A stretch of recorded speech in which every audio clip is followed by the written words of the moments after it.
Good afternoon, ladies and gentlemen. May I kindly have your attention? Excuse me, at the back, we are starting the session. Thank you very much for your attention and your consideration. Welcome to this Breakaway Session 3.1.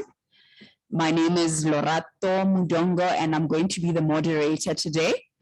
And, as already reiterated by different colleagues, I'd just also like to say happy Teachers' Day, happy International Teachers' Day today to all the teachers. We know the integral work that teachers do across the continent, across the world. So happy World Teachers' Day. And we know the overarching theme for today is knowledge and innovations in teaching.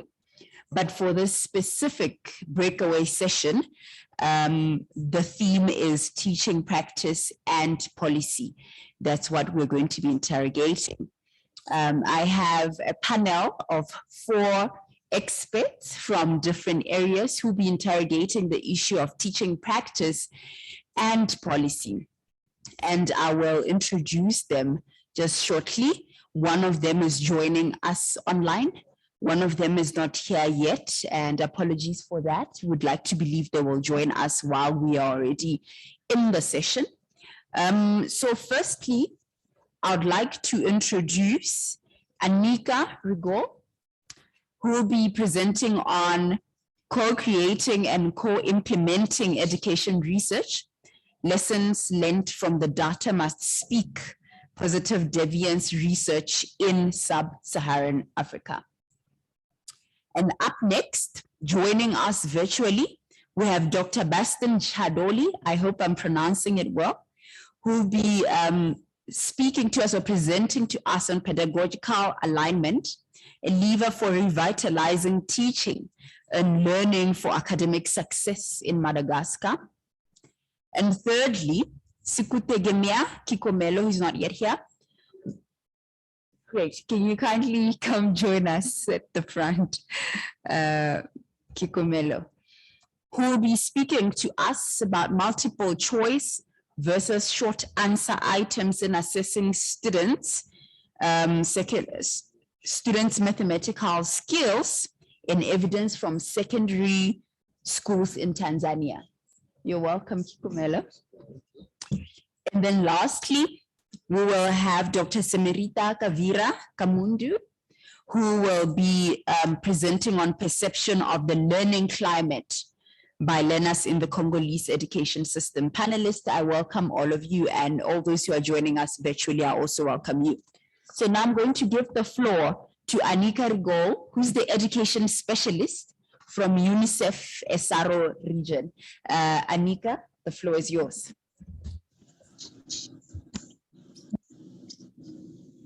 Thank you, moderator. Is this working? Yes. You can go to the next slide. Good afternoon, everyone. Thanks for being here. We hope to keep your attention after our lunch. You can go to the next slide. Great. So I'm here today to talk to you about the Data Must Speak Positive Deviance research. And I'm not going to really talk much about the findings today of this research. You'll learn a bit more about that in tomorrow's plenary from my colleague. But I'm going to talk about the approach or process that we took for conducting this research and the lessons that we learned from that. And so I'll start by providing a brief background on the Data Must Speak Positive Deviance research, and then I'll go into our co-creation and co-implementation approach. Who we engaged, why, how, what we learned from it, what the challenges were, and then what the outcomes were. You can go to the next slide. So as a bit of background, the Data Must Speak Positive Deviance research is a study that's funded by IDRC GPE KICS for 6 countries and has started in 2020. And it's since expanded to 14 participating countries with additional funding from other sources, the Jacobs Foundation, Hewlett Foundation, NORAD, Schools 2030, and also internal UNICEF resources. So we're currently in 14 countries, the majority of which are within our 2 hubs.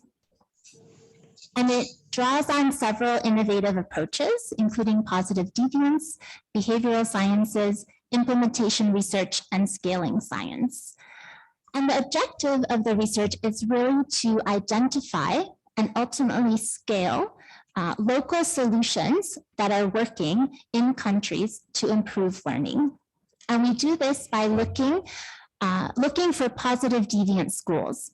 And what are positive deviant schools? They're schools that, despite having the same sort of set of resources and being in the same type of context as their peer schools, are somehow performing better.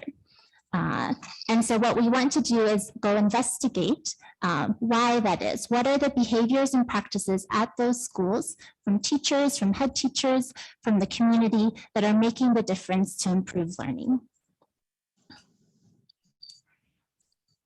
Next slide, please.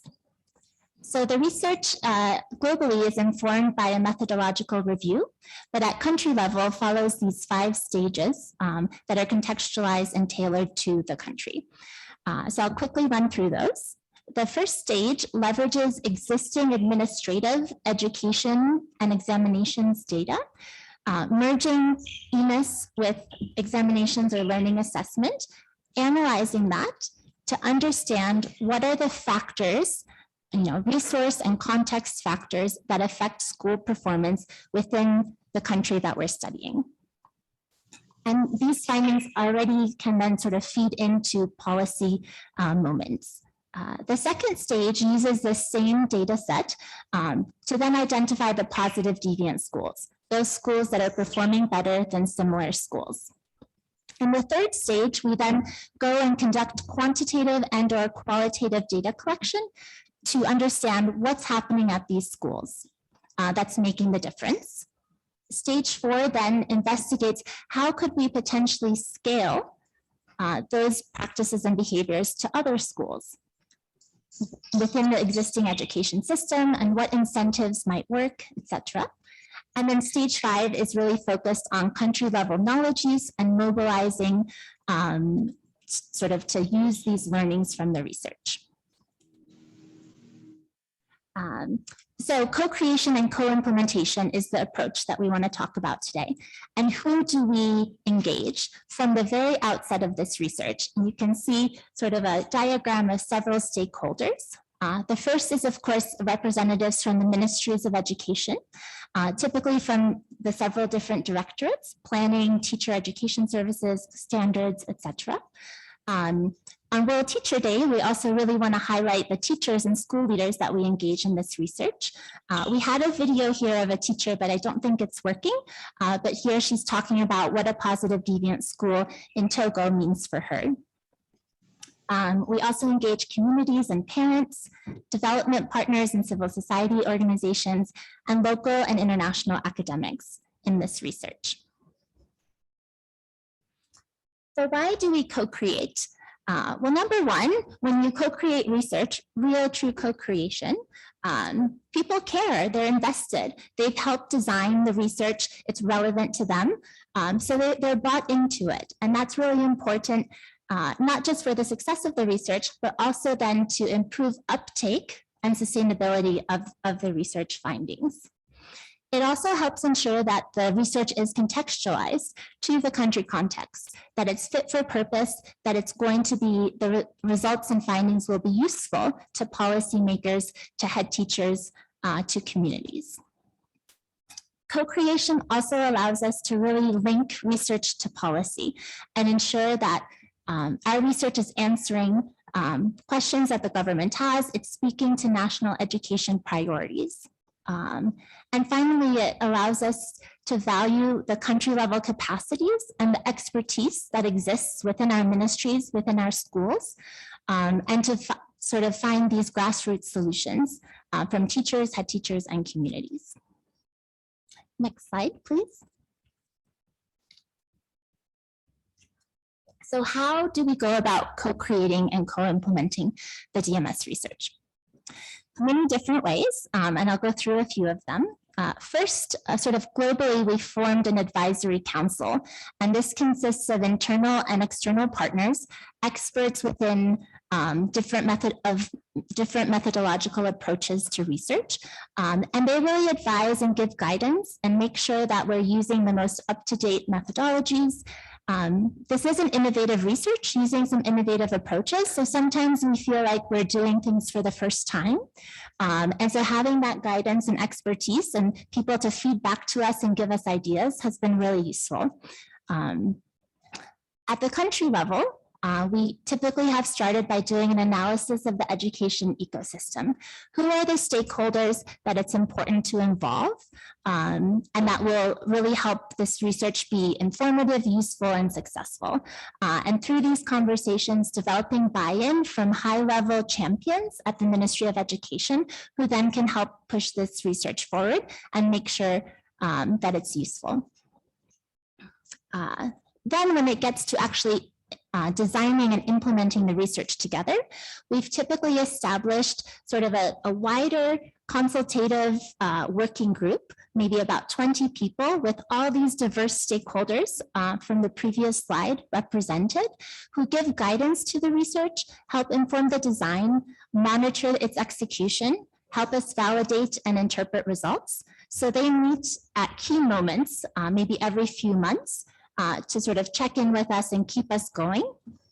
And then within that group, we have a smaller group, which sort of a core technical team with which we really then co-create the research. We design our data model, we do the analysis together, we develop instruments together, etc.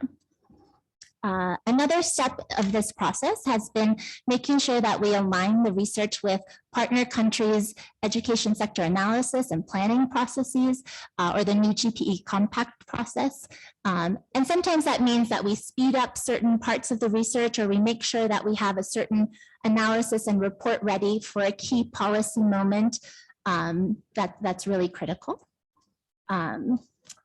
Another activity has been, I talked about sort of co-designing the methodology, but as we go through the whole research, we continue to engage different stakeholders. For example, in stage 3, where we're designing the data collection tools, we bring together teachers, district representatives to help us co-design those quantitative and qualitative tools. And in many cases, ministry representatives are actually the ones collecting the data. And if not, they're the ones helping us write the TORs to recruit a data collection firm. And finally, we also share and discuss and interpret the findings together with our core team and our wider group. And that often includes that we co-write the research reports and the policy briefs. So everyone's contributing and feeding in and helping ensure that we have the best possible research and most contextualized understanding and interpretation of the findings. Next slide. So what have we learned about co-creating and co-implementing research on this continent? A lot, and we've heard that it's really hard and it can take a lot of time, but it's very fruitful and worthwhile, and we all learn a lot from each other.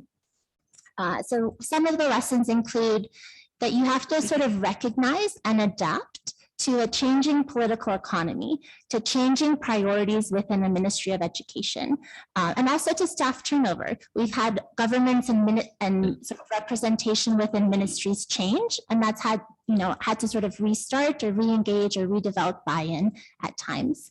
This research started in 2020, right when sort of COVID came into our lives. And so that caused definitely a change in priorities and focus. And so we had to adapt, also figure out how can we co-create virtually when it wasn't possible to meet in person. And that's something that we grappled with and struggled to find the best way to do it, but I've learned a lot and been successful with it as well. Secondly, we've learned that we had to refine how we thought about co-creating with country stakeholders. At first, I think we thought we would do every single step of the process together. Every piece of analysis code we would be writing together with our Ministry of Education colleagues. And we realized you have to think about also what is the existing country capacity in different aspects of the research? Where is capacity building useful? And where is it more important that we all together understand the research design and how it's implemented and what the limitations are, but maybe they don't have to do every single step with us, every single analysis code. Also, you have to think about bandwidth. What is the bandwidth of all these stakeholders that we're engaging, and adjust to sort of make it realistic and manageable what we can do together. So in different countries, we've seen different capacities, different bandwidths. And so we've had to sort of adjust to see what works best within each country context. Another learning is that it's important to be intentional about who is part of our wider consultative team, who's part of our core team. And that means both looking at what type of skills and expertise do we need within those teams throughout the process, and also sort of politically, who do we need to make sure is engaged so that they're bought in and understand, and also will use the findings appropriately. Fourth, we've learned that it takes time, especially virtually. I think in person, we've found co-creation can move much faster. So it's really important to make sure that you have sufficient time and space for people to provide their inputs, that you plan this within your research timeline, because all these stakeholders have other priorities and jobs and responsibilities as well. And finally, we've learned that it's important to contextualize our reports and our other outputs to the target audience, including teachers. And so instead of having long research reports, we're also creating, making shorter research reports and 2 or 3 page policy briefs targeted to a specific topic that might be of interest to various stakeholders. Great. And then for my last slide, I think, so we've gone through this process in many countries over the past 1.5 to 2 years. And what have been the outcomes of this? Well, one, we've co-created a research approach and methodology with all relevant stakeholders in many of our countries. We've merged education data sets that are capable of determining our positive deviant, our non-positive deviant schools, but also capable of providing many insights through analysis that we've been able to do by bringing those different data sets together. We've strengthened MOE capacities on data analysis and interpretation, and also teachers and head teachers and researchers' capacity on instrument design and data collection. We've contextualized reports and other research outputs that are now being used by our partners and by ministries to inform their policies. And we've really identified and recognized and started to disseminate within a nation and globally some of these grassroots solutions that are helping to improve learning, which is really the goal of everything that we do. So thank you very much.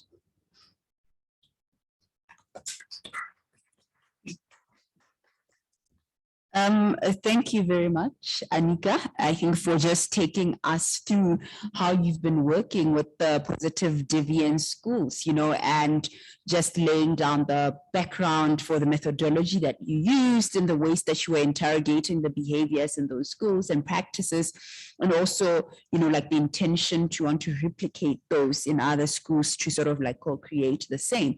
And I think we appreciate how you laid the context about the co-creation process, which is very, very important, particularly when we look around issues of contextualization of policies as well, where it's not a one size fits all, but it also raises very important issues around issues of capacity, especially as a topical research issue in Africa, but also the reality of, bandwidth, as you talked about. So I'd like to believe the audience will engage further with you, at the question and answer session. So thank you very much for that.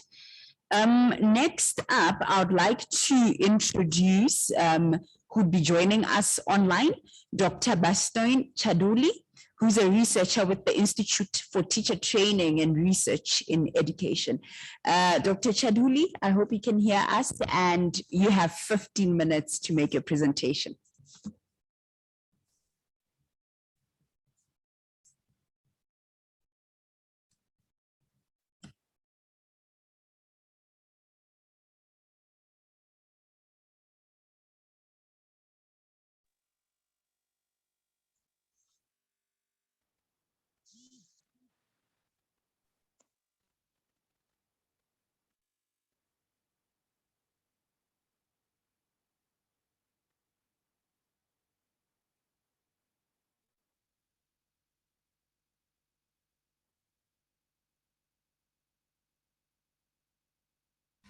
Dr. Chaduli, are you with us?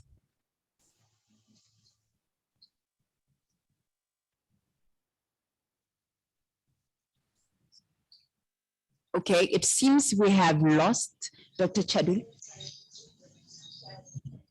Yes, okay, because he was there just earlier. So we will move now thirdly to you, Sikutegemea.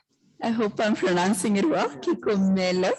And Kikomelo is currently with the Department of Education and General Studies at the Institute of Accountancy, Arusha. Right. You have 15 minutes to take us through your presentation. Okay, thank you for this opportunity to present the study which was conducted in Tanzanian context. Basically, the study aimed to compare, go to slide number 2, based to compare the effectiveness of multiple choice items and the short answer items in assessing students' mathematical skills in Tanzanian secondary schools. Go to slide number 2.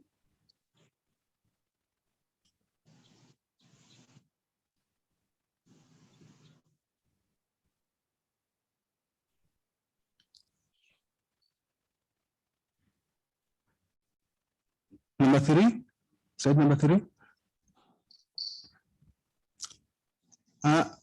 Assessment is an important aspect in the teaching and learning process. It is important because it provides the important or vital feedback to different education stakeholders, including teachers, learners, administrators, policymakers. Now, it is therefore important to select the appropriate assessment tool that will provide the vital information about students' learning. And the assessment tools ranges from paper and pencil to such as multiple choice items to short answer items to alternative assessment methods like assessments based on performance. Despite existence of different assessment methods, multiple choice items has been used to assess mathematical skills in different levels of education in the world. Even in Tanzania, the National Examination Council of Tanzania, NECTA, opted to use multiple choice items to assess students' mathematical skills in primary schools. It was started since 2011 in primary schools to assess students' mathematical skills to those students who are graduating 7 years. And it is a good thing that after using this assessment tool to assess the mathematical skills of students, the performance has been keeping on increasing from year to year. In 2011, the overall performance of students was 58.3%, whereby in 2019, the the overall performance increased or reached at 1.5%. This is a remarkable change. But there are some studies which were conducted in different areas in Tanzania, which found that there are some pupils, those pupils who are graduating standard 7 are experiencing very limited basic mathematical skills, and others managed to pass the primary school reading examination to join Form 1, while still experiencing limited basic mathematical skills. I think the studies are those which have been shown on the slide. Now, based on this based on that problem, there was now a need to investigate this study aims to achieve the following objectives. The first one was to determine the extent to which multiple choice items and the short answer items assess students' mathematical skills. And the second one was to find whether multiple choice items and short answer items assess students' mathematical skills differently. And in achieving these objectives, the study used a quantitative research approach in which a cross-sectional survey design was used. And the participants who were the students, the number of students was 387 students were sampled using simple random technique from Kinondoni municipality, Lesser region. And the pie chart which has been shown represents the distribution of the sample size of students who were sampled from different schools. Those letters are representing the schools. Two equivalent mathematics tests were constructed, which were in two different forms, one being in multiple choice, while the other being in short answer items. And the items which were included on these tests were selected from NECTA, which is National Examination Council of Tanzania, the agency which is responsible for administering of examinations in Tanzania. And it was papers which were of 2017 and 2018. And this, the reason was to ensure that the items aligned with Tanzanian curriculums. And thereafter, those instruments, those two tests which are equivalent, one being a short answer item and the other in multiple choice items, were piloted to ensure that issues of validity and reliability are clearly ensured. And the students who participated in this study used a maximum of 2 hours in each test. And thereafter, the answer sheets were marked by by research assistant. They marked them in panel-wise. And the analysis which was done, the analysis was done using the SPS. The data which were extracted were analyzed using the SPS for generation of the findings. Now, it was found that in short answer items, when you go to slide number 7, when you make a critical observation of the figure, you will realize that the figure is almost approaching to the normal distribution. It was fairly skewed fairly skewed, almost approaching to the normal distribution, because its skewness value is negative 0.335. We shall see it later on the third slide, I think, that its value is negative 0.335, which means that that value of skewness is approaching to the normal distribution. Therefore, it was fairly skewed. And go to the next slide. And the findings from multiple choice items, when you make a critical observation, you will realize that it is negative skewed. In other words, we say it is the mass distribution at the left. No, the mass distribution is at the right, sorry, at the right, while it trailing at the left. It is negative skewness. And its value is negative 0.906. We shall see the next table, which represents those values which I'm mentioning.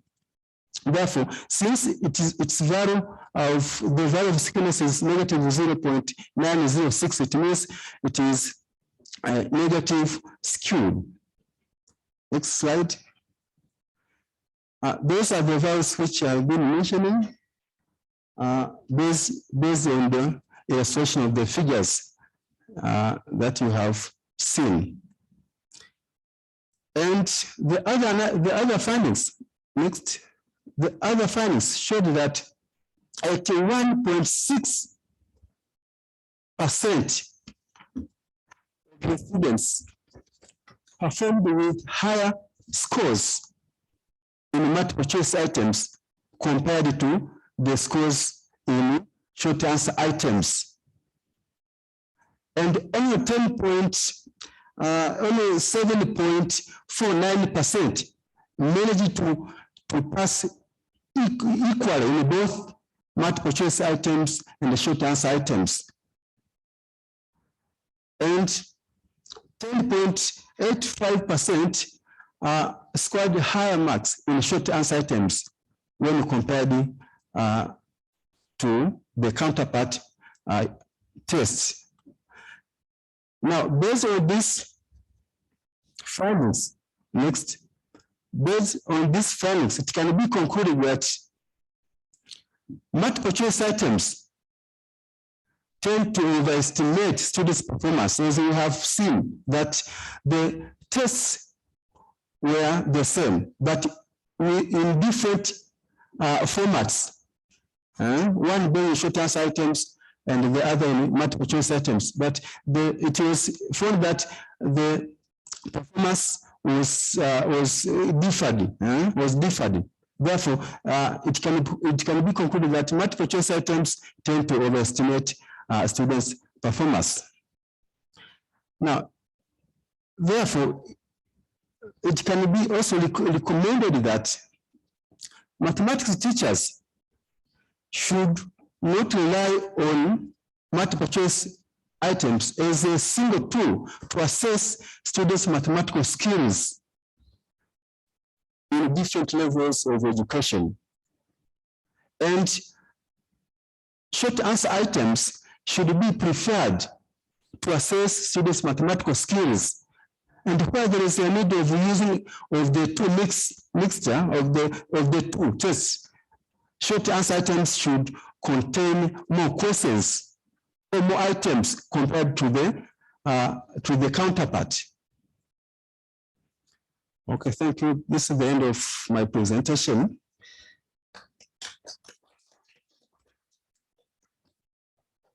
Thank you very much, Komelo, for taking us through, like the comparison there between multiple choice and short answers as per the sample group that you made. And I think it raises very interesting questions around the issues of performance and assessment. What exactly does performance look like? Because from the study that you were showing earlier, that in 2019 you showing there was an improvement, right, in performance from 58.3 to 81.5. So at face value, that looks like something to be very celebrated, right? But when you get to the meat of it, is it really performance? And as you said, the overestimation of assessment tools is a single tool. So I guess the audience will engage with you further on some of those emerging questions from your presentation. Thank you. Great. Thirdly, Dr. Bastin Chadoli, I'm not sure if he's not able to join us. Okay, so we will get the ball rolling to our fourth speaker, Dr. Semerita Kavira Kamunde, who's a professor at ULPGL, Gabon, and also the Dean of Education faculty. And Doctor, can you kindly take us through your presentation, which will be looking or interrogating at the perception of the learning climate by learners in the Congolese education system. You have about 15 minutes for your presentation, Prof. Thank you. So thank you for giving me the floor. As I am a French speaker, so allow me to present in French. Yeah, thank you. Comme elle vient de le dire, je suis Semerita Kavira Kamundu. Je suis de nationalité congolaise. Je travaille dans une université appelée Université libre des pays de Grand Lac, au Nord Kivu. C'est là où je travaille comme enseignante. La présentation présente concerne la perception du climat d'apprentissage par les apprenants dans le système éducatif congolais. En fait, c'est une étude qui a été menée dans la République démocratique du Congo, précisément dans le Nord Kivu, comme vous pouvez le constater là-bas. Et puis, c'est précisément dans la ville située en dessous du volcan Nyiragongo, c'est-à-dire c'est une étude de cas que nous avons menée à ce qui concerne le climat d'apprentissage perçu par les étudiants. Quel est maintenant le plan de présentation? Ici, nous voulons le texte de la problématique. Nous allons présenter brièvement le temps de la recherche sur le climat d'apprentissage et puis présentation de quelques questions de recherche comme le temps nous est un peu jalouse. Nous allons aussi voir quelle est la méthodologie et quelle méthode utiliser à faire la présentation des résultats qui nous ont fait aboutir aux typologies du climat d'apprentissage selon la perception des étudiants enquêtés. Et puis, nous allons voir quelles ont été les réponses aux questions, puis nous allons terminer par les recommandations en tant que conclusion. En ce qui concerne le contexte de notre milieu d'études, il est remarqué qu'il y a des universités qui existent, des institutions supérieures. Il y a aussi des écoles professionnelles, des écoles secondaires et primaires. Il y en a des écoles qui sont réglementées par le gouvernement et les autres qui sont en qualité d'écoles privées, mais qui sont aussi reconnues. Pour ce qui est des caractéristiques de ces universités, certaines universités, certaines institutions, comme je venais de le dire, sont réglementées par l'État et c'est là qu'intervient une implication financière par le gouvernement, mais aussi d'autres qui ne reçoivent pas d'implication financière. Et là, il y a la plupart, c'est pour le soutien financier des parents. Les conditions de transmission des connaissances par les étudiants et la transmission des connaissances aux étudiants sont aussi différentes parce que les contextes sont aussi différents dans les différents coins du pays. En ce qui concerne le milieu d'études, nous avons aussi remarqué que les conditions de transmission des connaissances ne sont pas aussi les mêmes compte tenu de différentes situations dans lesquelles sont en train de vivre les apprenants ainsi que les enseignants. Nous n'allons pas oublier que le milieu d'études, l'Est de la RDC, c'est aussi un milieu qui est caractérisé par certains conflits qui ont été manifestes dans ces contrées. Et des fois, ces conflits se transforment aussi en conflits entre enseignants et étudiants si on ne fait pas attention quant au climat d'apprentissage. Raison pour laquelle nous avons vu qu'il est important de travailler sur le climat d'apprentissage, voir quelles sont les perceptions des étudiants par rapport à ce climat d'apprentissage. Il est à constater que dans les recherches qui nous ont précédées, le climat d'apprentissage est considéré comme étant l'atmosphère morale des conditions de vie qui influencent l'apprentissage dans une salle de classe.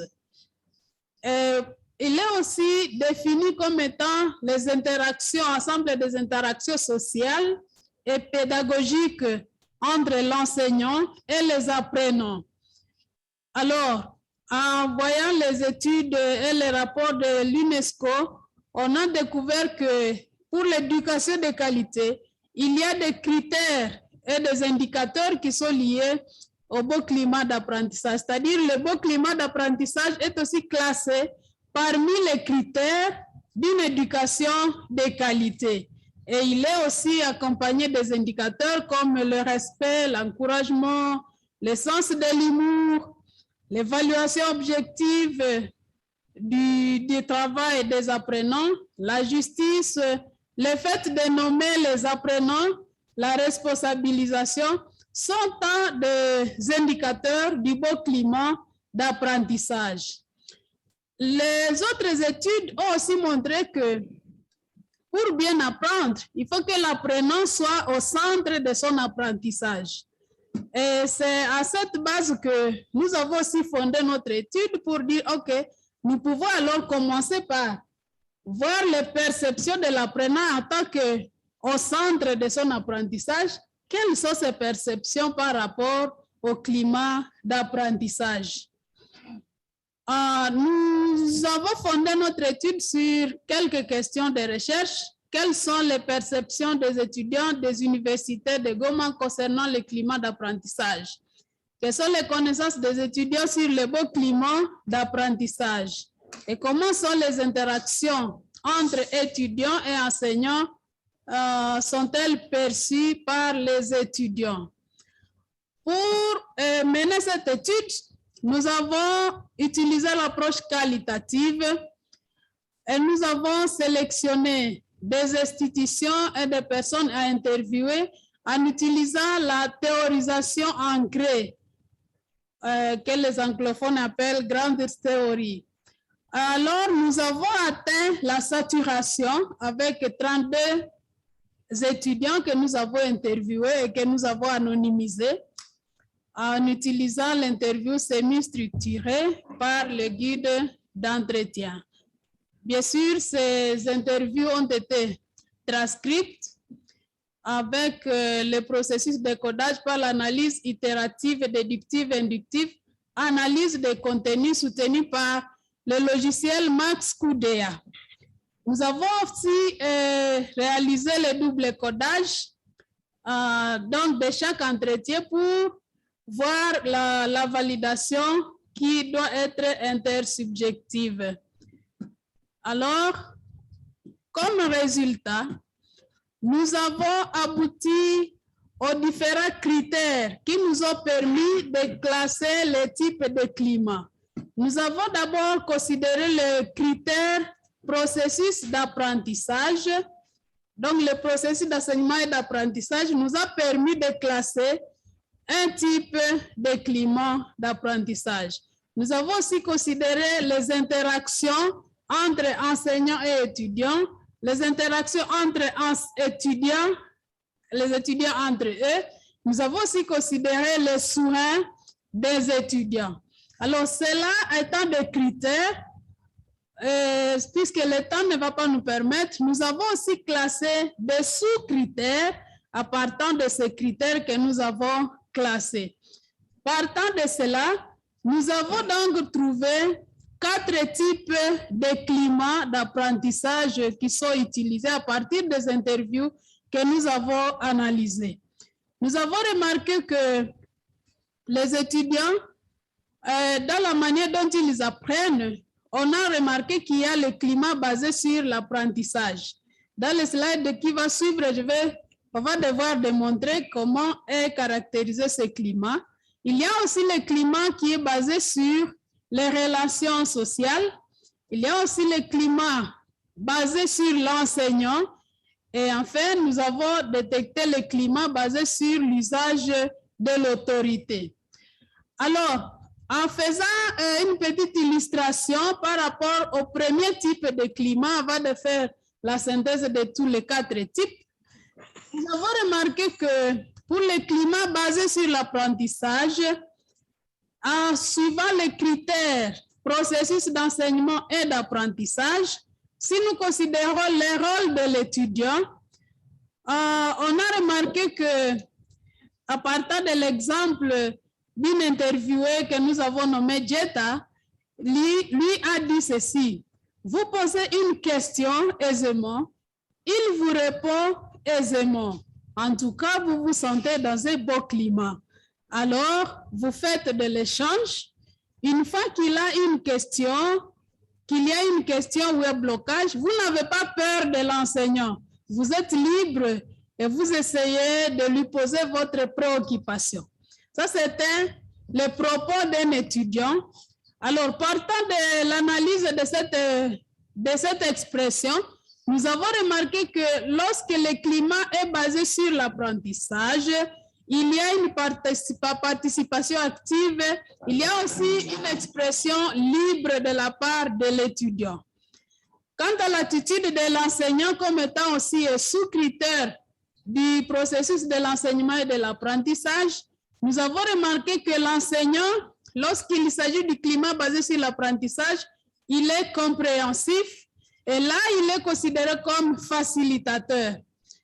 Alors, contrairement au 4e type de climat, qui est basé sur l'usage de l'autorité, ici, lorsque nous voyons le rôle de l'étudiant, nous prenons l'exemple d'un étudiant alpha qui a dit « L'étudiant ne peut pas développer son sens de l'innovation.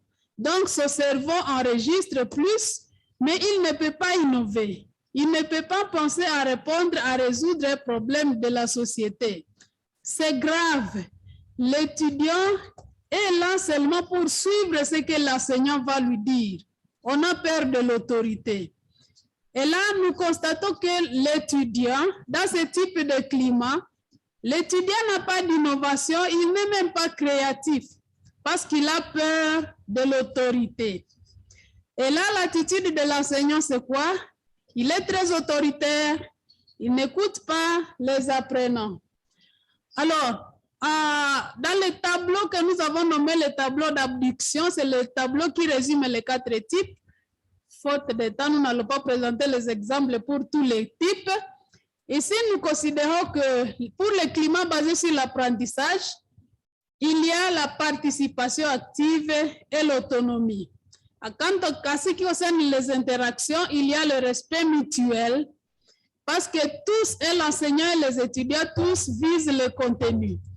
En ce qui concerne les souhaits, il y a la responsabilité de son apprentissage. Donc, l'étudiant se sent responsable de son apprentissage et il a l'ambition de vouloir travailler.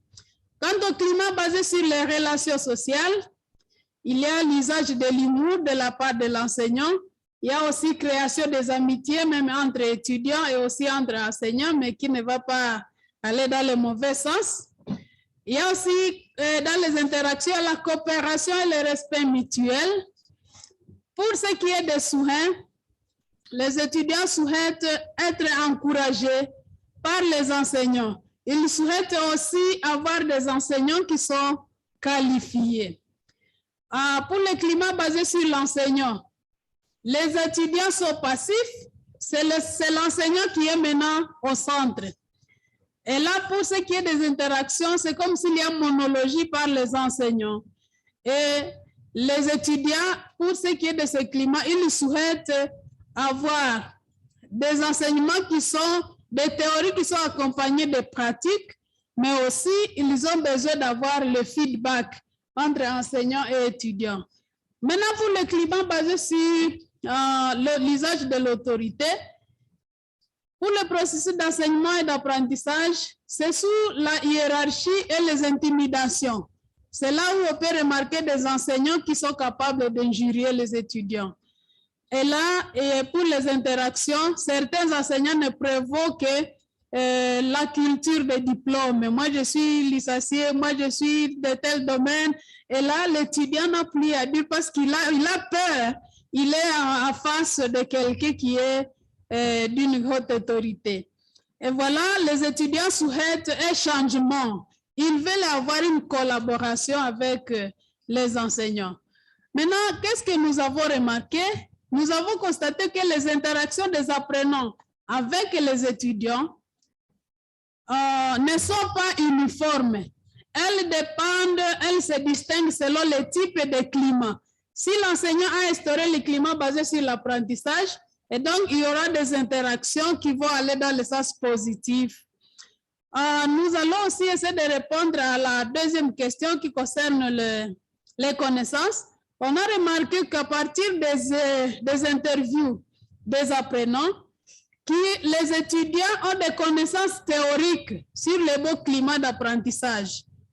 Compte tenu des souhaits qu'ils ont présentés, cela montre qu'ils ont des connaissances théoriques, ils savent comment doit se passer une classe où l'enseignant a instauré le beau climat. Maintenant, malheureusement, dans certaines classes, ils n'ont pas vécu ce beau climat-là. En conclusion et recommandation, disons que en tant qu'étude empirique que nous avons menée, bien sûr, nous avons fait allusion à la recherche qualitative. Nous souhaiterions que les recherches ultérieures puissent se focaliser aussi, puissent appliquer l'approche quantitative afin de pouvoir vérifier quelles sont maintenant les implications, quels sont les résultats des apprenants pour chaque type de climat. Lorsque l'enseignant a instauré tel type de climat, comment se présentent les résultats des apprenants, et cela peut se faire d'une manière quantitative. Aussi, nous avons considéré une recherche conceptuelle.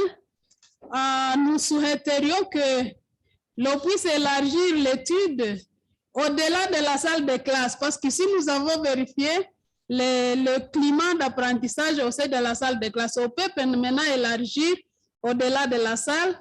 On peut voir le climat au sein d'une institution, au sein d'une organisation, au sein d'une entreprise, comment est le climat entre les travailleurs. Pour ce qui est de l'aspect pratique, nous avons souhaité il a été recommandé que les enseignants, tant de l'université que de l'école secondaire et primaire, donc dans tous les systèmes, il est important qu'ils s'exercent à la création de beaux climats d'apprentissage pour la qualité de l'enseignement. Et là, c'est question d'appliquer les différents indicateurs. Pour les formateurs et les décideurs, c'est mieux de se focaliser aussi sur les formations qui vont impliquer les critères et les indicateurs des beaux climats en tant que critères de l'éducation de qualité. Non pas seulement former pour ce qui concerne les méthodes d'enseignement, les nouvelles méthodes, mais aussi insérer les notions du beau climat d'apprentissage. Voilà, nous vous remercions pour votre attention.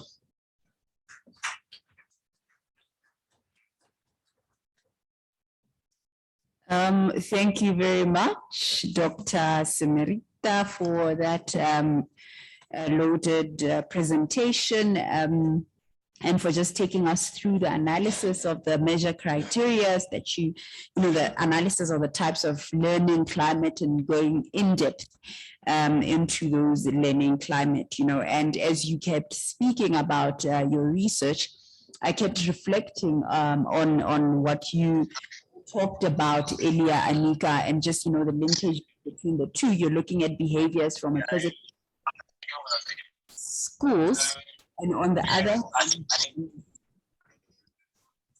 okay, there was some. Then on the other hand, Dr. you were, going into the meat and explaining the learning, social interactions, the teacher interactions, as well as the responsibilities of some of the perceptions that you from the research or from the learners. Thank you very much. So we are going to open up, pardon? Online. Okay. All right. So Dr. Bastin Chadoli is apparently online and will be able to join us. Okay. So. Oui, je suis en ligne. Great. Dr. Bastin, you have about 15 minutes to make the presentation, and we welcome you.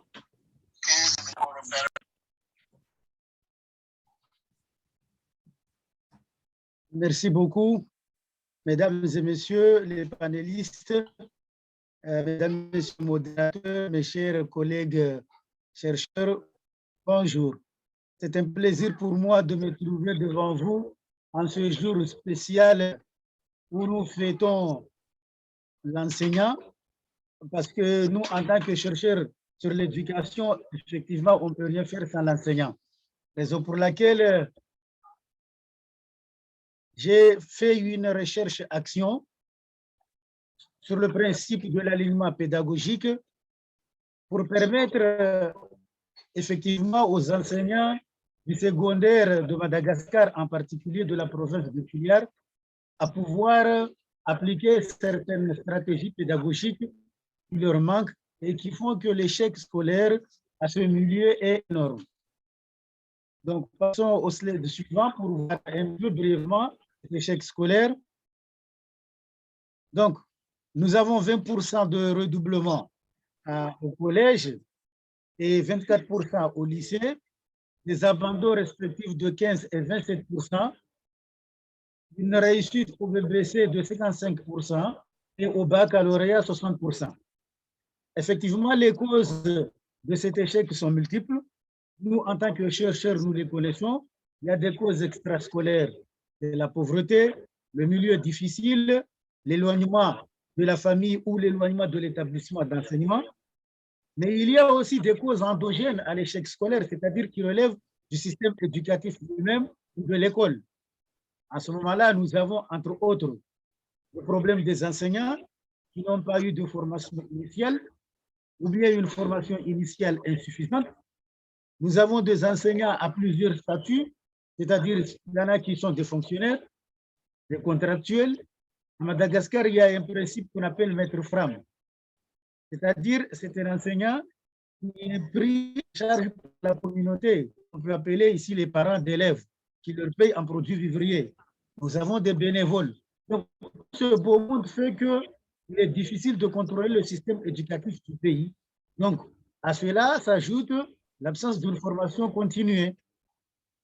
Tous ces problèmes font que les enseignants ont des difficultés en matière de pédagogie et en matière de didactique disciplinaire. Alors, en tant qu'enseignant à l'ENS de Filière, j'ai eu affaire avec des étudiants maîtres qui me faisaient un retour de terrain en me disant que les enseignants qui sont allés observer ne font pas de fiches de préparation, de fiches pédagogiques, ils n'arrivent pas à donner des objectifs précis au cours et qu'il n'y a qu'une seule activité, c'est la pédagogie frontale, c'est-à-dire la méthode que nous nommons ici dialoguer, donc le cours magistral.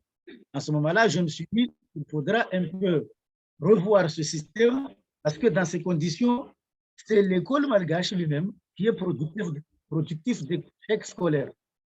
À ce moment-là, dans cet échec, l'enseignant joue un rôle prépondérant avec ces conditions que nous venons de dire. Donc maintenant, je me suis dit, il faut que je participe à lutter contre cet échec scolaire. Comment faire? Il faut réinventer la pédagogie, c'est-à-dire donner de nouvelles stratégies, de nouvelles méthodes, permettre à l'enseignant de dépasser le cours magistral.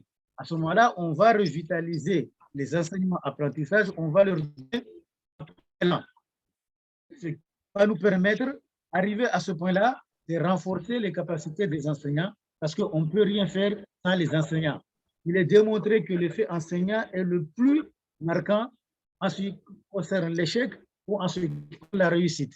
D'où nous nous sommes dit, nous allons mettre en place une recherche-action. La difficulté est de trouver quel est le contenu que nous allons mettre pour permettre à ces enseignants d'être à la hauteur. En ce moment-là, nous avons passé au principe que nous nommons alignement pédagogique. Donc, l'alignement pédagogique, c'est quoi? Donc, c'est une théorie pédagogique, plus précisément une pratique née en Australie par le pédagogue appelé John Biggs en 1996.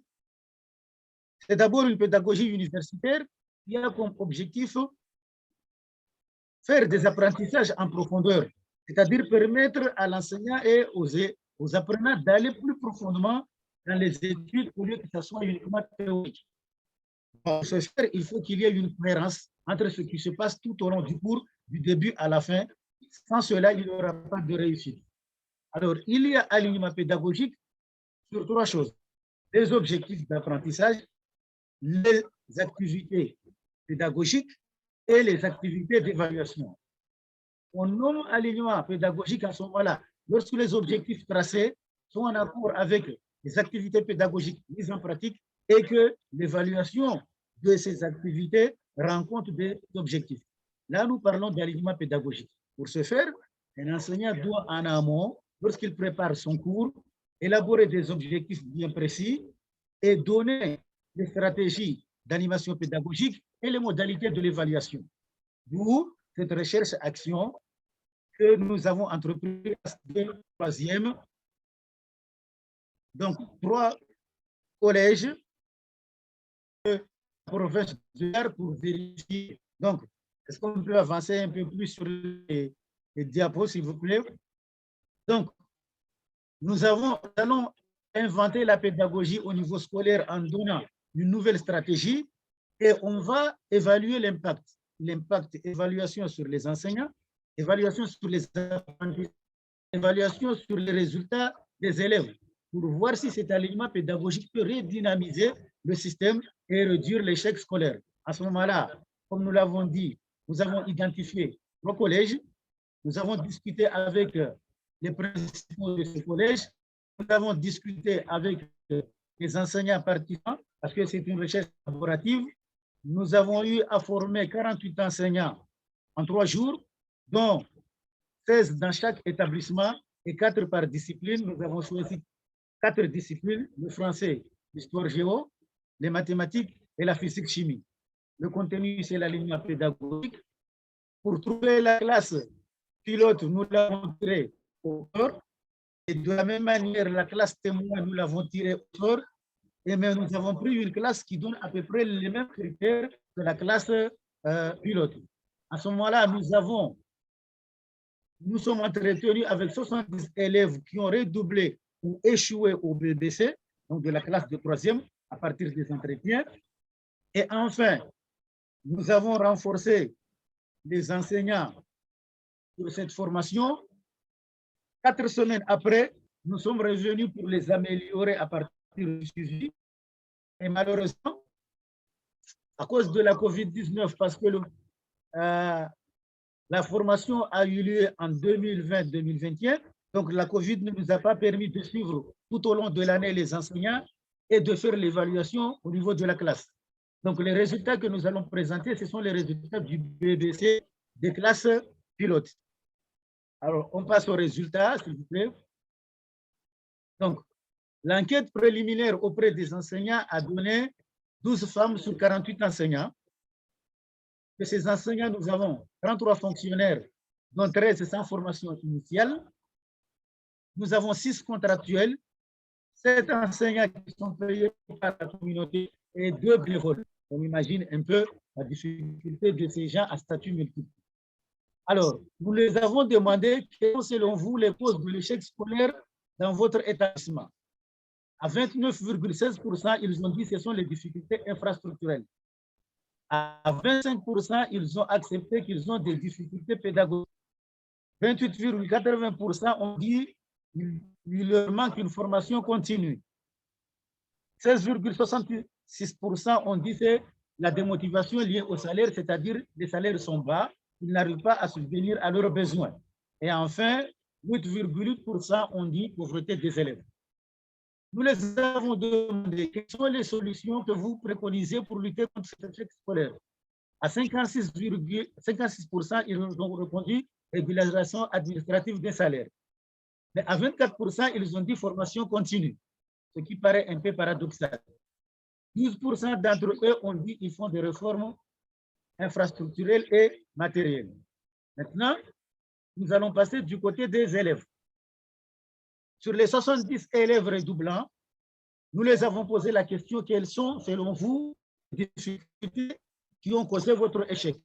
37,14% ont dit que ce sont les difficultés des enseignants. Les enseignants n'arrivent pas à bien enseigner. 21,90% ont dit difficultés infrastructurelles des enseignants, manque de locaux, manque de mobilier, etc. 17,14% ont dit pauvreté. 14,28% instabilité familiale. 10 milieux difficiles. On leur a demandé quelles sont les solutions pour vous pour que ça puisse marcher. 53% ont dit qu'il faut renforcer les capacités des enseignants. 26% ont dit qu'il faut améliorer l'infrastructure scolaire. 14% ont dit qu'il faut améliorer les conditions de vie des familles. Alors, au moins, eux, ils sont logiques par rapport à ce qu'ils ont donné comme cause. Donc, nous avons entrepris la formation et voilà les résultats à la fin de l'année scolaire. Auprès des enseignants, les enseignants se sont plaints de la lourdeur de la pratique appelée alignement pédagogique. Pourquoi? Ça leur demande beaucoup de préparation qu'ils ne le faisaient pas avant. Donc, rechercher la cohérence entre les objectifs des activités pédagogiques et les activités d'évaluation, ça leur prend beaucoup de temps. Toutefois, ils sont d'accord que les temps morts et les tergiversations ont été réduits parce que lorsqu'il y a cohérence, il y a fluidité des apprentissages, il n'y a pas de temps mort. Les activités se succèdent d'une manière fluide et logique. Le cours dialogué a perdu sa prépondérance au profit d'interaction avec les élèves. Donc, ils ont créé des activités qui font que les élèves travaillent avec eux en classe, ce qui a permis de dépasser le cours magistral qu'ils ne savaient utiliser jusqu'ici. Alors, ils arrivent à élaborer une fiche pédagogique. Ils ont découvert de nouvelles stratégies d'animation pédagogique. Ils maîtrisent actuellement la formulation des consignes d'évaluation. 57% ont apprécié qu'ils ont une aisance dans la manière de gérer la classe maintenant. 75% se disent réceptifs par rapport aux questions des élèves. Il ne suit plus les questions des élèves. 90% se disent l'approche facilite la vérification de l'atteinte des objectifs et la prise de décision. Alors, 90% ont dit c'est peut-être ce qui explique les échecs des élèves. Et à 100%, ils ont remarqué qu'on ne peut pas faire pour une fiche pédagogique. Alors, l'impact de la pratique de l'alignement pédagogique chez les élèves. Nous sommes entretenus avec les élèves un mois avant l'examen du BBC. Voici ce qui en est sorti. Les élèves ont répondu que maintenant, ils ont des connaissances, des compétences attendues à la fin du cours, c'est-à-dire qu'ils savent ce qu'on attend d'eux à la fin du cours. Et ils ont la capacité d'anticiper la suite du cours sans que l'enseignant leur demande, parce qu'ils ont les objectifs qui sont déjà tracés. Maintenant, ils sont plus actifs et motivés qu'avant. Ils arrivent à varier les méthodes d'acquisition de leurs cours. Maintenant, au lieu de rester là, croiser les bras et écouter uniquement l'enseignant et copier, ils sont devenus actifs. Alors, les évaluations sont basées sur ce qui est déjà vu exercé en classe. C'est eux qui disent ça. Donc, les consignes qu'on leur donne dans les évaluations sont claires et précises. Ils ne se cassent plus la tête. Qu'est-ce qu'on nous demande? Quel est le résultat qu'on veut? Parce que tout est clair. Alors, pour aller très vite, voici les résultats scolaires de ces élèves. Le premier collège de Betania, la classe pilote a donné 56,76% par rapport à 40% de la classe témoin. C'est une différence de 11,76 points. Et par rapport à l'année dernière, la différence est de 26%. Au deuxième collège, le collège de Mavat, la classe témoin a donné 74,28% au BBC, alors que la classe témoin plutôt a donné 51 et la classe pilote a donné 64. Différence de 12,50%. Par rapport à l'année dernière, la différence est de 24%. Le troisième collège, la classe expérimentale a donné 72,72%. La classe témoin a donné 56,92%. Différence de 15,80%. La même classe l'année dernière, on a une différence de 23%. Ce qui montre que la pratique de l'alignement pédagogique peut être un moyen de lutter contre l'échec scolaire parce que nous voyons les résultats des élèves ici. Alors, pour les recommandations, il va falloir redynamiser le système éducatif du sud-ouest de Madagascar en particulier. Et pour cela, il faut améliorer les enseignements-apprentissages. Pour le faire, il faut des professionnels du métier. Aujourd'hui, nous célébrons la journée mondiale de l'enseignant. On ne peut être enseignant qui veut. On ne peut pas donner à n'importe qui à des élèves à enseigner. Il faut que l'enseignement soit donné aux professionnels, ceux qui ont suivi une formation initiale. À ce moment-là, nous recommandons à ce que le gouvernement malgache mette fin au système de faux contractuels, de faux bénévoles et des enseignants payés par les communautés en intégrant tout ce beau monde à la fonction publique et en faisant en sorte qu'ils puissent vivre le salaire. Nous voulons à ce que le gouvernement malgache mette fin au recrutement d'enseignants sans formation initiale et de ne recruter que des enseignements de métier, institutionnaliser la formation continue comme droit et devoir à tous les enseignants du système éducatif. Et cela, il faut aussi revoir la formation initiale dans les écoles normales supérieures du pays, en particulier à l'ENS de Tuliar, où nous exerçons en ce moment.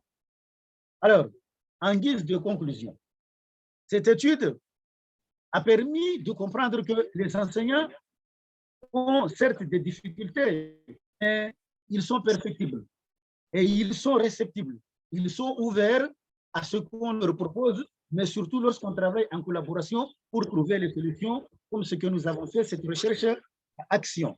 Parce qu'on les a impliqués, on ne leur a pas imposé quelque chose, mais on les a impliqués pour travailler ensemble à trouver des solutions.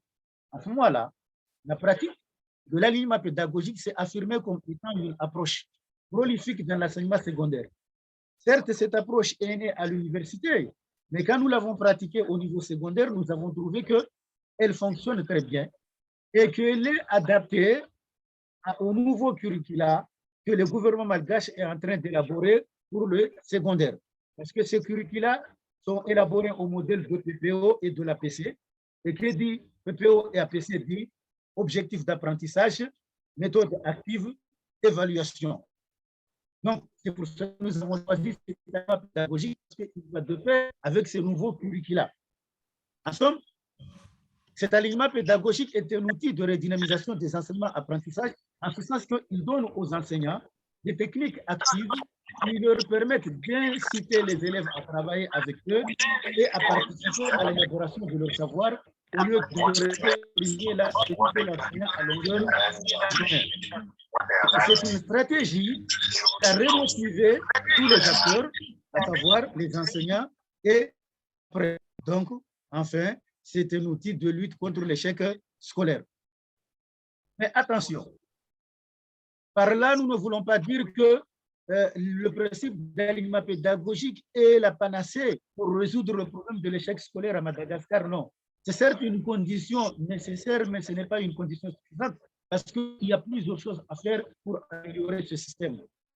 En plus, nous savons que ce système implique des nouvelles stratégies pédagogiques. Les enseignants ne l'ont pas maintenant.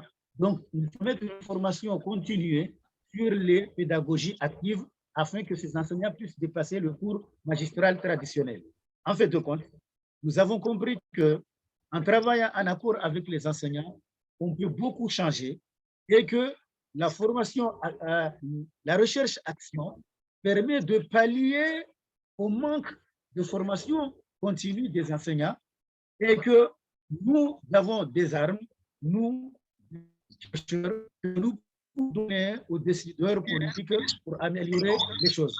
Donc, à notre niveau, le renforcement des capacités des enseignants reste pour l'heure le meilleur moyen pour lutter contre l'échec scolaire et améliorer la condition des enseignants en dehors des difficultés qu'ils passent aujourd'hui. Nous n'allons pas nous faire l'avocat du diable, mais nous étions aussi enseignants et nous le sommes. En ce jour béni pour nous, enseignants, nous aimerions que les gouvernements de la francophonie d'une manière générale tendent vraiment l'oreille à la recherche afin de permettre à nos enseignants de vivre dignement de leur métier en leur accompagnant par des formations continues qui doivent valoriser leur métier avec des diplômes et des haussements de salaire ou bien des bonus de salaire, ce qui va permettre à ces enseignants de travailler plus. Donc, être un système de bonus. Je vous remercie.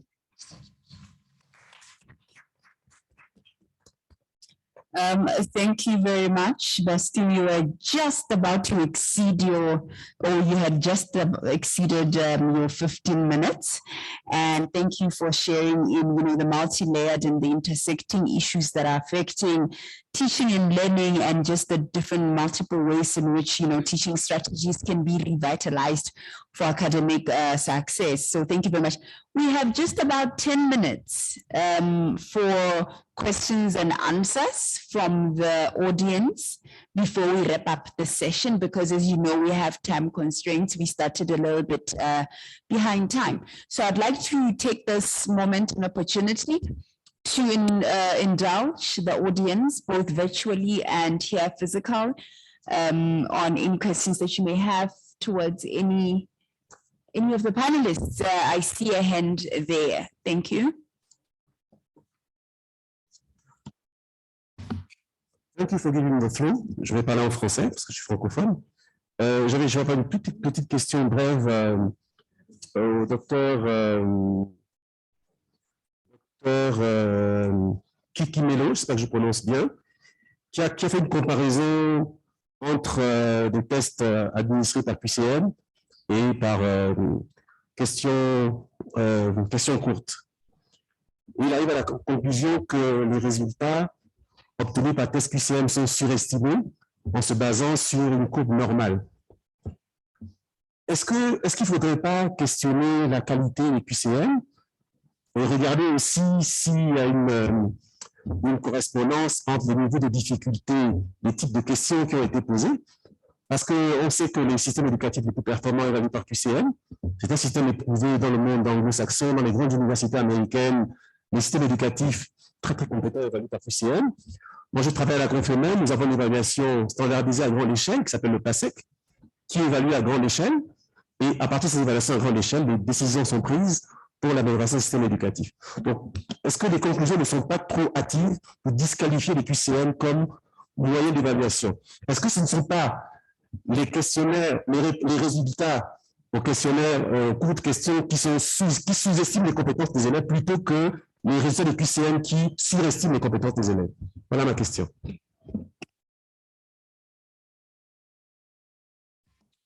All right, thank you. So what we'll do is we'll take a round of questions, kindly note them, the respective panelists, and then you can do one round of answering. So that was to you. I hope you have noted it, Kikimelo. You raised your question, so 1, 2, and 3, then you, sir. Great.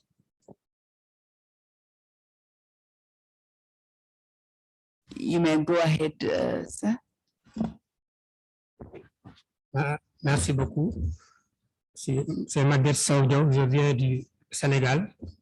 Donc, j'ai suivi les présentations avec beaucoup d'intérêt. C'est très intéressant. Je voudrais poser une question à Dr. de la Tanzanie, parce que c'est surtout par rapport à la méthodologie. On sait que en tout cas, dans les pratiques, dans les théories de l'éducation, on a tendance à évoquer la taxonomie de Bloom, par exemple, pour voir, en tout cas, sur les objectifs, pour voir quelles sont les compétences qui sont visées. Donc, cela veut dire que, est-ce que maintenant, dans l'étude, on a interrogé les pratiques des enseignants, c'est-à-dire la manière d'enseigner, est-ce que dans leur enseignement, ils ont tenu compte de ces différentes taxonomies? On sait que c'est important parce qu'on ne peut pas avoir une évaluation qui vise en quoi des niveaux supérieurs. Il y a la connaissance, il y a la connaissance, l'application, l'analyse, synthèse, etc. Il y a les 6 niveaux taxonomiques. Et on sait que dans la pratique éducative, dans son enseignement, si l'enseignant n'a pas pris le soin de diversifier son enseignement, donc de diversifier ses pratiques évaluatives, donc c'est sûr qu'on risque à l'évaluation de se retrouver peut-être avec ces genres de constats, c'est-à-dire on peut avoir des réussites abusives ou bien des échecs des fois qui ne s'expliquent pas. Est-ce qu'il y a forcément lieu en tout cas, de dénigrer cette manière d'évaluation? Est-ce que ce n'est pas bien maintenant de voir, est-ce qu'il y a eu une pondération qui a été faite pour voir maintenant, parmi les niveaux taxonomiques, comment faire de telle sorte qu'on met un poids beaucoup plus important à ce niveau pour permettre aux étudiants de pouvoir, en tout cas, s'adapter ultérieurement à travers dans les études postérieures. Je pense que ça, c'est important. Donc, c'est dire que, parce qu'il y a lieu d'interroger un peu les pratiques des enseignants et voir maintenant, de mon point de vue, quand on évalue, comment faire une bonne pondération pour éviter d'accorder des points, en tout cas surestimer certains points pour certains. C'est ça que je voulais dire. Mais c'est très intéressant. Je vous remercie. Thank you very much, sir. Yes. Okay, thank you very much. My question goes briefly in the interest of time. The first question goes to Anika. And thank you very much, really. I get interested with the core creation, which is very useful and also a participatory type. But one question I have, with all the advantages you talked about, which I recognize and appreciate, one of the issues my concern is about, in participation and co-creation at times, especially when you work with a government system, there are findings and research outcomes which are not very much, acceptable to them, and then ends up in which they don't recognize or accept the research finding, which we have experienced, like in Ethiopia, some fact when we work together in a research and the finding shows some kind of firing back to the government system, and then they rejected it. So have you looked at from that angle as well? The last question I have is on the multiple choice and then the short answers from Tanzania to, sorry if I mispronounce you, Kikomole. Recognizing also, and I have the similar questions with my Senegalese colleagues, but in addition to that, what I have is, if I could say like this, in principle, it's good to teach one-on-one, like one teacher for one student. That's an ideal type of thing, which cannot happen. And what we have in Africa is like, the class size is like 50, 60, and 70. And when we are talking about, multiple questions and short answers, in terms of the teachers demanding the teacher's time, it's very high to have, short answers for the teachers. The work is very high. And in terms of the class size also, we have a lot of students in classroom. The idea there, what do you say, it might be good, but in terms of translating into actions, I don't think it is really practical when we have a class size, large class size of 50, 100, even 100 students in classroom. Have you looked from that perspective as well when we are talking about, the multiple, the short answer is a better way of assessing the children? Thank you.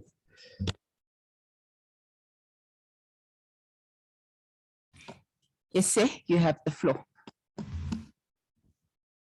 Merci pour la parole. Moi, c'est Lambert Mbabou de Congo-Kinshasa. Je m'adresse spécialement au docteur Semerita, je félicite, qui a mené cette étude formidable. Elle dit elle-même que les recherches doivent se poursuivre. C'est une proposition, recommandation que je lui fais pour son pays, que je connais très bien et qui est en pleine réforme éducative. Je pense spécialement avec les IFM, le IF en a parlé dans la salle, la revisitation des humanités pédagogiques qui doivent devenir la professionnalisante. Et j'ai aimé qu'elle ait abandonné le schéma classique de partir de déterminants classiques pour les compétences, pour les performances des élèves. Mais elle part de cette étude. Je voudrais qu'elle porte cette étude ou ces recommandations à l'équipe qui travaille pour le moment à la révision du programme des humanités pédagogiques. C'est important pour avoir travaillé dans l'éducation scolaire pendant plus d'une décennie, avoir géré les écoles, et je vois que le problème du climat basé sur l'apprentissage, le comportement de l'enseignant, et je crois que c'est important. C'est important pour améliorer les compétences de nos enfants et rendre le système éducatif congolais plus résilient et plus efficace. Donc, vraiment, je recommande ça, parce que pour le moment, ils sont réunis, ils sont là, même au niveau de l'université, il y a maintenant le système LMD. Donc, c'est important de porter cette information à une connaissance, qu'ils prévoient ça dans les curricula, dans les notions qui doivent entrer dans les nouveaux programmes.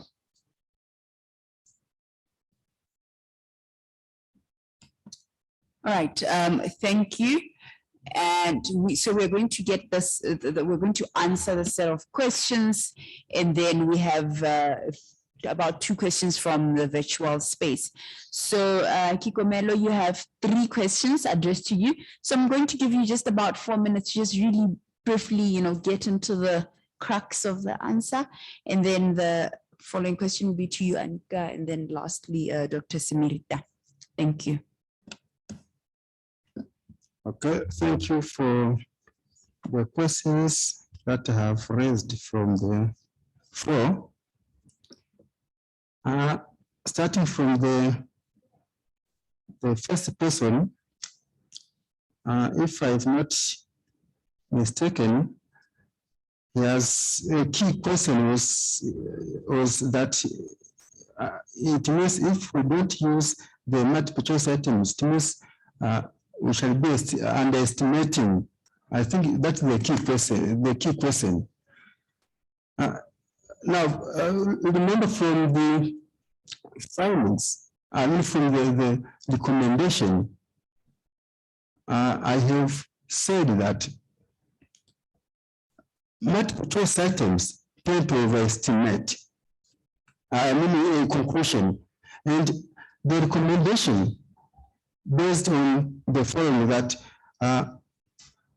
short answer items should be preferred, as these tend to provide vast information to the assessor, to the teachers, to see how students are achieving the intended learning objectives. Now, if we use multiple choice items as a single tools to assess mathematical skills, it means these skills, mathematical skills, for example, addition, subtraction, division, multiplication, cannot be assessed by teachers.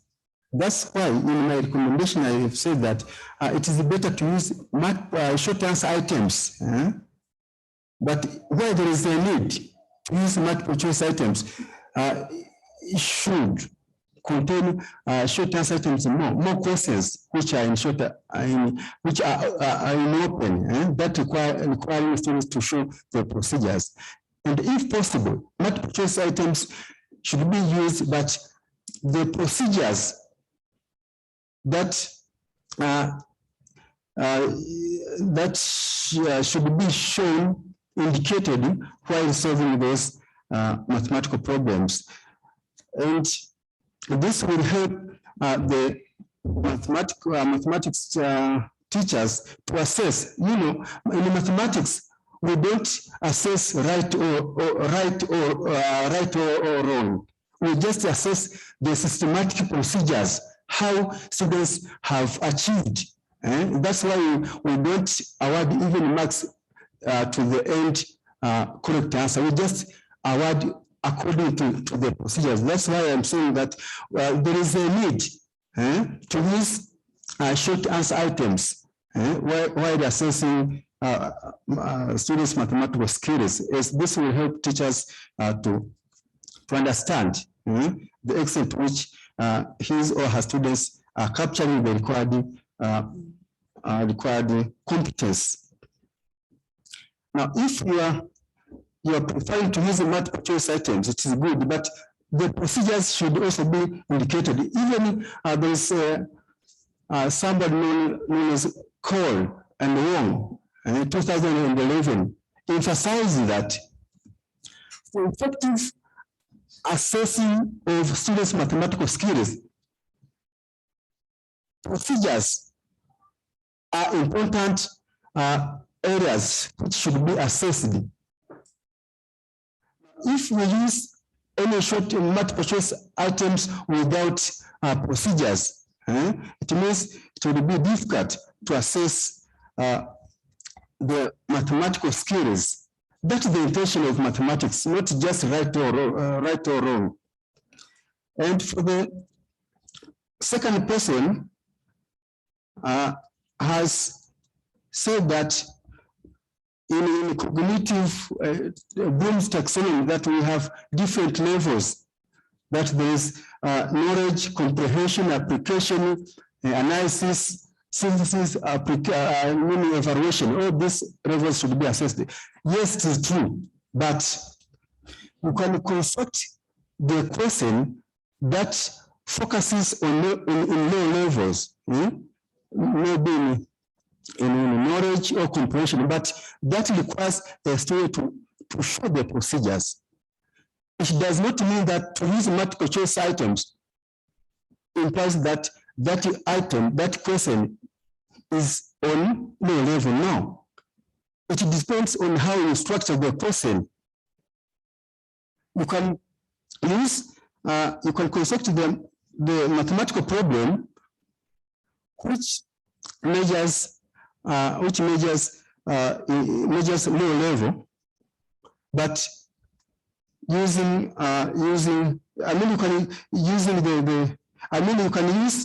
you can construct the question which measures the low level, but being in short answer item, being in open-ended. Therefore, using multiple choice items does not provide teachers or mathematical teachers not to use or to assess the low levels of this Bloom's taxonomy. No. And for the third person, I have not heard well, but I think he has been providing the comments or making addition. Okay. I think these are my responses. If I think you are satisfied.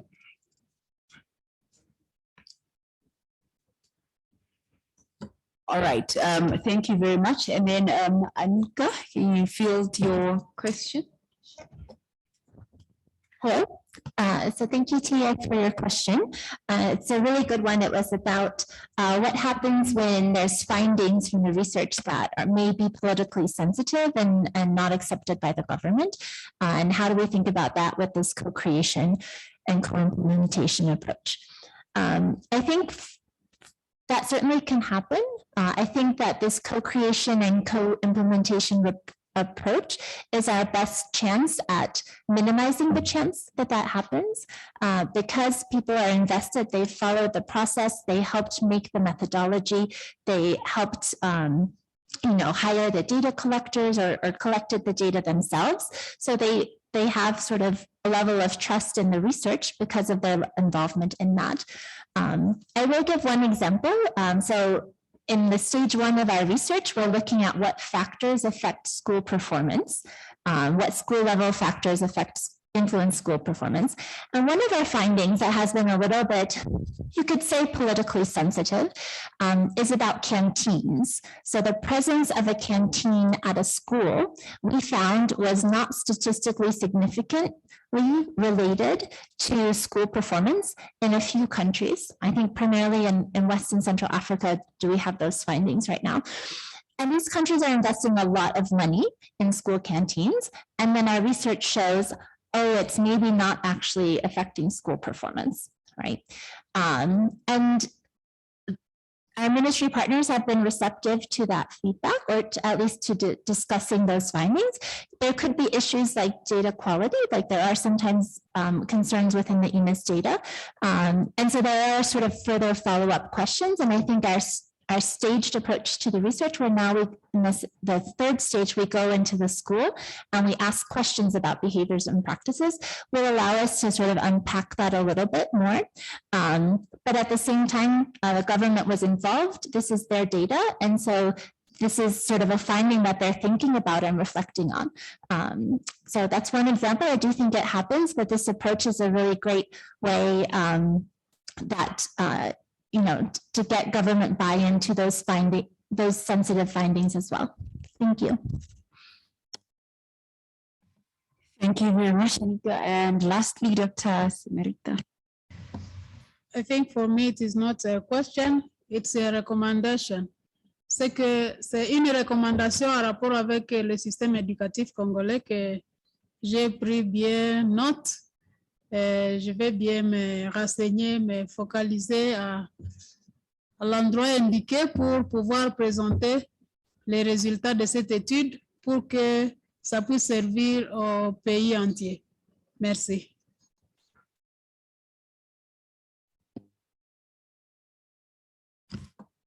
Thank you very much. I think in the interest of time, because we really are running behind, we're going to stop here with the engagement of questions, and many apologies to our virtual participants, because there really isn't time capacity to allow them to engage with us.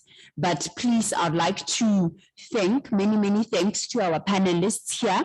Many thanks to you, Anika. Many thanks to you, Dr. Chadoli, who joined us virtually, Kikumelo and Dr. Semerita, for just sharing your research methodology, the analysis, the outcomes, some of the challenges that you underwent in the different contexts of your countries, 14 countries in sub-Saharan Africa, if I'm not mistaken, Anika, Madagascar, Tanzania, and Congo.